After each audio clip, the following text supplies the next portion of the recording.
gives us the space to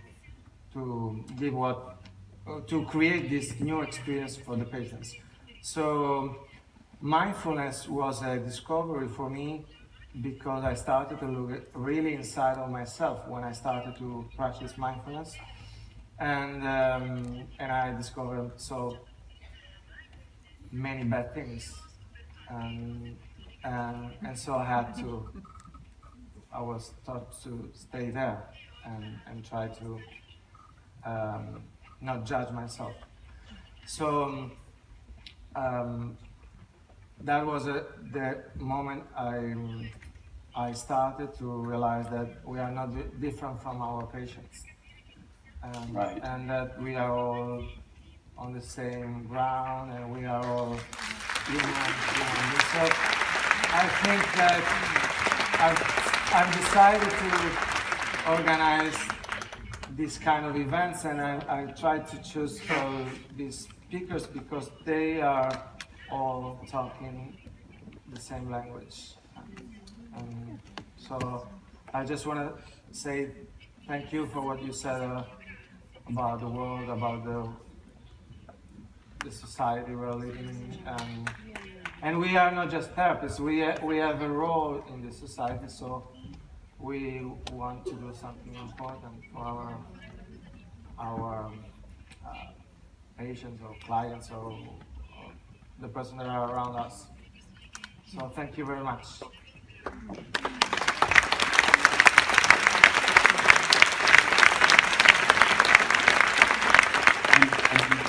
By what you say, Alessandro, and this is it's not about being perfect, like a perfect therapist or a great therapist. All we really need to do is be real, and then our intrinsic compassion comes out, our intrinsic mindfulness. We don't want to be contrived or sort of inauthentic. The only way to be authentic with the other, especially somebody who is in so much suffering, is to be authentic within yourself and discover that you have far more degrees of freedom and spaciousness in your own being than you possibly even imagined. And therefore you can make room for the suffering of another without it actually destroying your life. Because if you carry all of the suffering back with you to your children when you go home at the end of the day, you're going to be a basket case.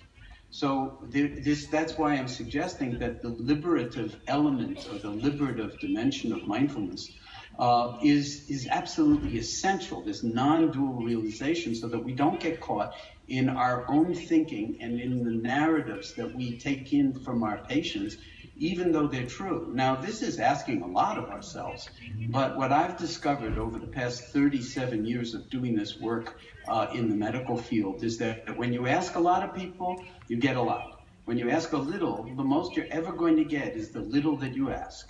I see our patients and I see ourselves as actually what you might call miraculous beings, as geniuses, really, who have this, well, as I was suggesting, this remarkable constellation of complexity inside of our own skulls that, it's not just this 86 trillion neurons that we don't understand and the trillions of connections, but you've also got all these other glial cells in there that are doing all sorts of things that nobody really understands. The human brain is unbelievable and it's completely wired into the body. So the more we can learn to recognize the miracle of being human, the more we can be of use to each other as well as to ourselves. And Dan's whole emphasis, and many other people here, emphasis on interpersonal neurobiology and the social implications of having a brain and how our brains oscillate together and reflect together.